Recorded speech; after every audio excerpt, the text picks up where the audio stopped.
पढ़े सुने जो प्रेम से वह हो जाए शुद्ध स्वरूप। यह 28वां अध्याय कार्तिक कथा अनूप। जय श्री कृष्णा, राधे राधे। आइए सुनते हैं कार्तिक मास महात्म्य का 28वां अध्याय।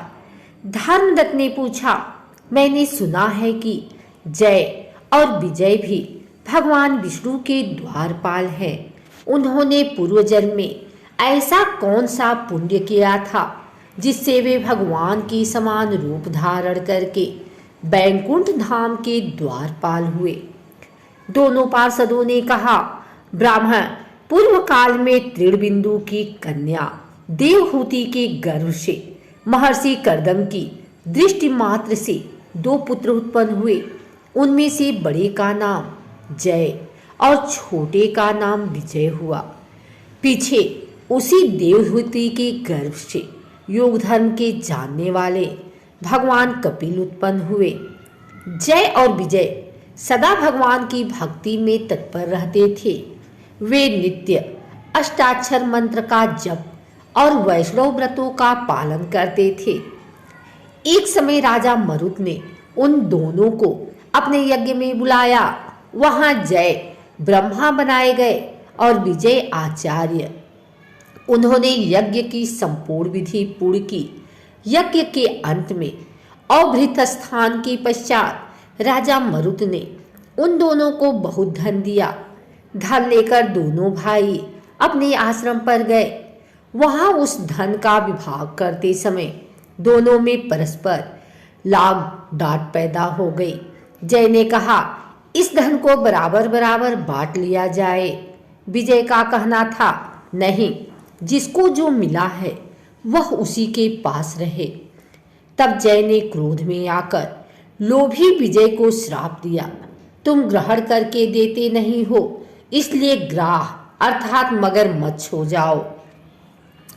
जय के श्राप को सुनकर विजय ने भी श्राप दिया, तुमने मद से भ्रांत होकर श्राप दिया है, इसलिए तुम मातंग अर्थात हाथी की योनि में जाओ। तत्पश्चात उन्होंने भगवान से श्राप निवृत्ति के लिए प्रार्थना की।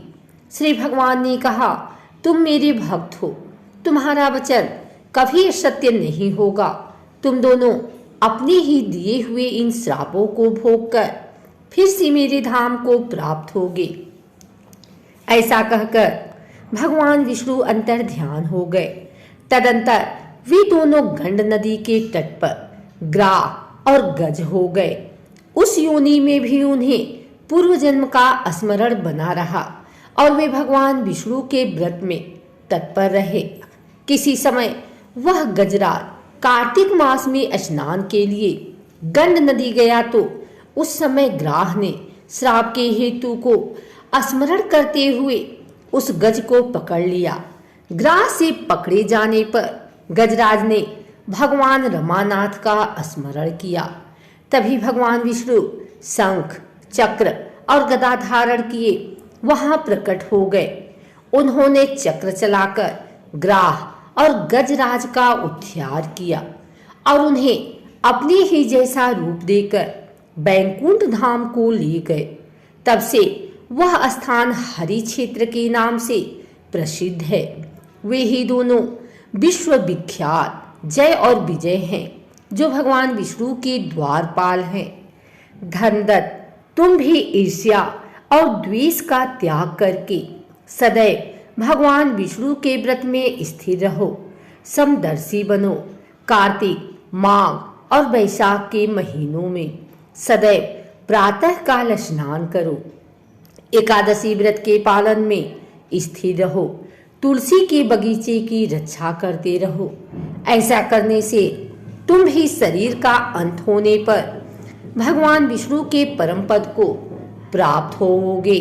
भगवान विष्णु को संतुष्ट करने वाले तुम्हारे इस व्रत से बढ़कर न यज्ञ है, न दान है और न तीर्थ ही है। विप्रवर, तुम धन्य हो जिसके व्रत के आधे भाग का फल पाकर यह स्त्री हमारे द्वारा बैकुंठ में ले जाई जा रही है। नारद जी बोले, हे राजन, धर्मदत्त को इस प्रकार उपदेश देकर वे दोनों विमानचारी पार्षद उस कलहा के साथ बैकुंठ धाम को चले गए।